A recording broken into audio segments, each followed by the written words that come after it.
Hi, welcome to this astrology report for July 13th through 15th, 2025.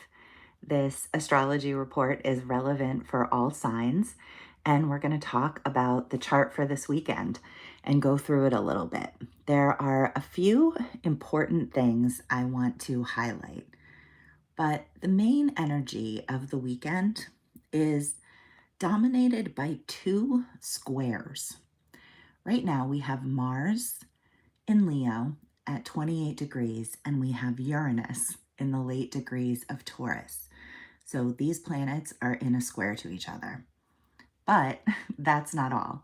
This weekend, we also have Jupiter here, newly in Cancer, squaring Saturn. I wish I'd done this in a different color, but let's leave it, in Aries. And Neptune is there too with Saturn. But the Saturn, you know what? Let me actually change that just a little bit, because this Saturn and Neptune is a really important part of the story too. Neptune. Okay. Two different square energies in the sky like this is really interesting. And it doesn't suggest necessarily an easy or especially comfortable time, especially with Mars and Uranus involved in this story. So Mars and Uranus, it's an interesting combination. There's a quickness to Uranus. There's a surprisingness to the signature. It can be quite shocking and sudden. And then Mars can deal with anger and with actions, right? So when we think of this square combination and these two planets, quick anger comes to mind, surprising actions. It's that feeling like you have to do something. That square always suggests that. It always I always imagine like a corner, because that's what we're talking about with the square. We're talking about the geometry. And it's like these planets are like pushing something up to the surface in sort of an uncomfortable way. But it's that feeling like you have to do something, and that is uncomfortable. Um, it's an interesting signature, a Mars-Uranus square. And at first glance, I think it can seem negative, of course, but is it? Is it really always? Because there's something really important and necessary about taking action, about feeling that need like you have to do something and doing it. And there's that energy to this weekend, and it's sort of been building through the week. This isn't just coming on this weekend. It really sort of has been building. Um, Also, at the same time, we have Jupiter in a square to Saturn, and both of these planets are newly in Aries and Cancer. And I think that Saturn's energy is a little bit held back still right now by the fact that Neptune is there. Neptune can really blur the boundaries. It can just blur the signature. It can blur the impact. And I think that once there's an important blending here happening for sure, but the fact that Neptune is there as well sort of holds Saturn back a little bit.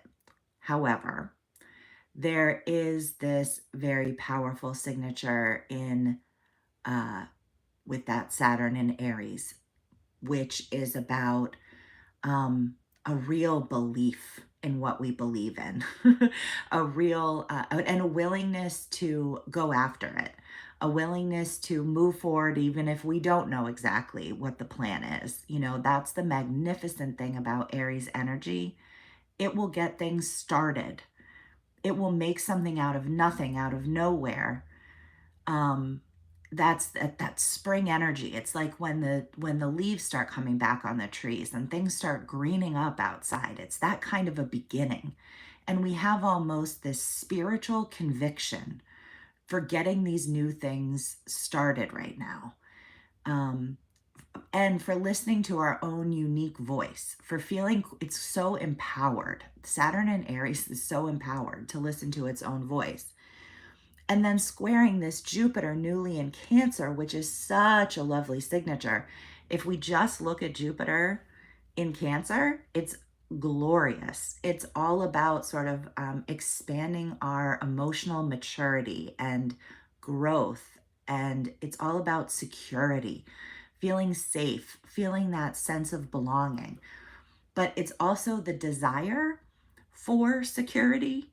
Um, right? So when we see a signature like that, it isn't just the attainment of that thing, it's the desire for that thing and the movement toward that thing. So with Jupiter in Cancer, it's all about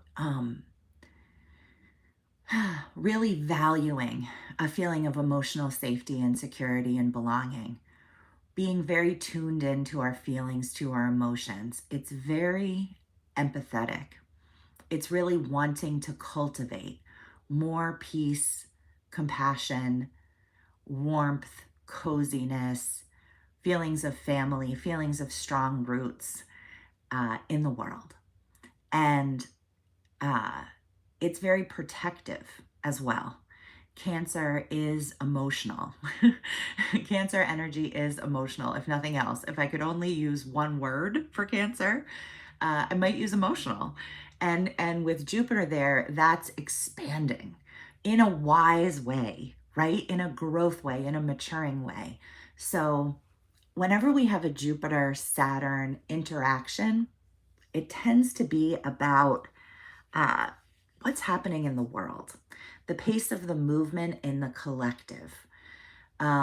They conjoin every 20 years, and we have been going through some changes where this reset is concerned. I won't get all into it now, but basically in 2020, Jupiter and Saturn were conjunct, and now they've been coming into their first squares since that conjunction. And so this is a mark in terms of a shift in what's happening in the world, in a little bit of a new era. And what happens between Jupiter and Saturn sometimes is like the push for newness and growth, and then the thing holding it back. Like it's like two steps forward, one step back. There are forces in the world that want change, and there are forces in the world that want to keep things the same. And they kind of need each other, because if there was only one, if there was too much of one, it might be too much. If we just stayed the same always and forever, obviously that would not be great. And if we were able to just charge forward straight ahead with this new vision, we might lose some things for the past that are from the past that are really worth holding on to. So the movement of Jupiter and Saturn together signifies, it says something about what's happening here in the for us, which is, the movement into the future is a little bit slow. It does have that two steps forward, one step back energy. So this weekend is really interesting when you put these things together, right? Uh, there's sort of this collective push-pull with Jupiter and Saturn. The energy for staying the same, and also the energy for expanding, and that controlling of the pace that that's bringing in. And then the Mars square Uranus can be that quick action, that feeling like you have to do something, the willingness to sort of take surprising actions that happen really fast, that take us by surprise. There can be something quite protective about it, quite mothering. It's like a mom related energy with that Cancer. So that's worth considering as well. I also think that there's energy related to power here. I don't mean power, I actually mean literally. Like, I wonder if there could be issues related to like electricity in some kind of way, or power in some kind of way. Um, I don't think that this is something that is going to come up for all of us. I think that, well, I almost don't even want to say beyond this. I don't want to speculate. It's always so interesting when the astrology is sort of aligning in a lot of ways with what I'm seeing what I'm seeing in the world, what I'm seeing in the news, what I'm seeing around me. And I don't want to talk about that because that's not, this isn't about me and my perspective. I actually want in this space to try to present the astrology as cleanly as possible. And of course, that comes from my understanding and my experience with life and with astrology. But I just want to let the astrology speak for itself, I think. I think it's really interesting this weekend. Also, just this Jupiter, let me get rid of these for a second because I just want to talk about a couple other things in the chart too. Let's get a little magnifier going, maybe. Something different. How is everyone doing? Okay. Yeah, I like that. Okay. I just want to say that these are two really interesting signatures that are worth tuning into right now. Jupiter in Cancer, Jupiter newly in Cancer is absolutely lovely. And Mercury in Cancer is really interesting too. I have videos on my channel right now related to both of these signatures that might be worth checking out. But also, and I just think it's worth, I don't want to go through all of that now because I really wanted to focus on the energy of this weekend, and that is dominated by those squares. But understanding what these planets here are doing right now is important as well and informs what we're talking about for sure. And the Venus in Taurus is a lovely signature. We have Jupiter exalted and Venus in a ruling sign. We have Venus and Jupiter, the benefics, very, very, very happy this weekend. So there is this availability for pleasure and for goodness. And I think that's why I don't see these squares as negative. I don't think it's a negative thing. Just because it's action, just because it's sudden and surprising and different and bold, doesn't mean it's bad. It just means it's powerful.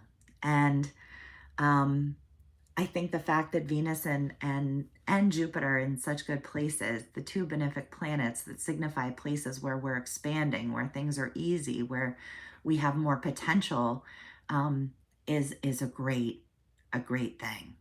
I really do. So there's just a lot that we're getting used to right now that is kind of different.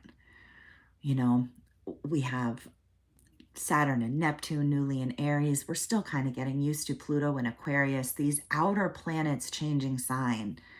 And Uranus is about to shift into Gemini in July. And that's going to set up a triangle formation. Let's put that on the screen real quick. I might as well, since we're talking about this.